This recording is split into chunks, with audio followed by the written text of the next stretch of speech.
ಇದು ಹಿಟ್ಟು ನೆನೆದೈತಿ. ಈಗ ಇದು ಒಂದು ತಾಸು ಆತೀಗ ನೆನೆ ಇಟ್ಟಿದ್ನಿ.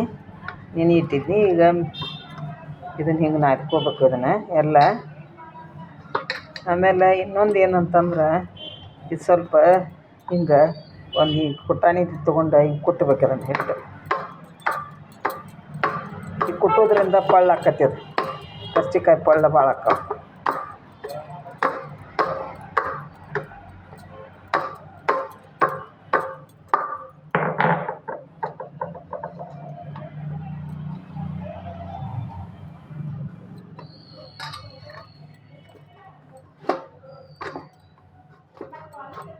ಎಷ್ಟು ಇದು ಆಯ್ತು ನೋಡಿ. ಅದು ನೈಸ್ ಆಯ್ತು ಹಿಟ್ಟು. ಇಷ್ಟು ಗಟ್ಟಿ ನಾದಬೇಕು. ಎಲೆ ತಿಳುವಾಗಿ ಲಟ್ಟಿಸ್ಬೇಕು. ಮತ್ತು ಕರ್ಚಿಕಾಯಿ ಭಾಳ ಟೇಸ್ಟ್ ಆಕ್ಕವು, ಭಾಳ ಪಳ್ಳುನೂ ಆಕ್ಕವು ಹಿಂಗೆ ಕುಟ್ಟೋದ್ರಿಂದ.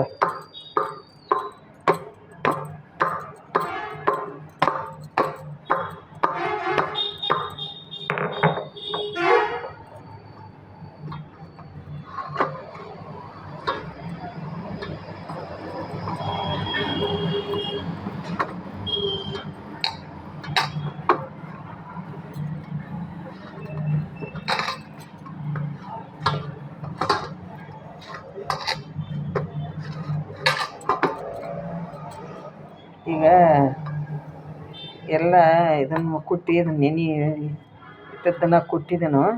ಇನ್ನು ಇದನ್ನು ಉಳ್ಳಿ ಎಷ್ಟೆಷ್ಟು ಹರಿಬೇಕು ಅನ್ನೋದು ಹೇಳ್ತೀನಿ ನಿಮ್ಗೆ.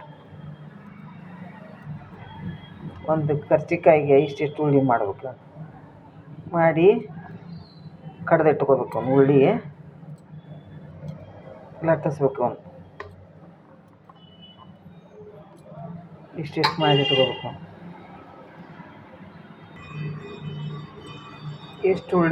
ಇಷ್ಟಿಷ್ಟು ಉಳ್ಳಿ ಮಾಡೋದು, ಮಾಡಿ ಒಂದು ಲಟ್ಸೋದು.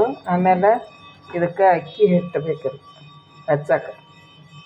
ಅಕ್ಕಿ ಹಿಟ್ಟಿದು ಅಕ್ಕಿ ಹಿಟ್ಟಾಗ ಈಗ ಉಳ್ಳಿ ಹಿಟ್ಟು ಲಟ್ಸೋದು. ಇದನ್ನು ತೋರಿಸ್ತಾನೆ ನಿಮಗೆ, ಎಲೆ ಮಾಡಿ ತೋರಿಸ್ತಾನೆ.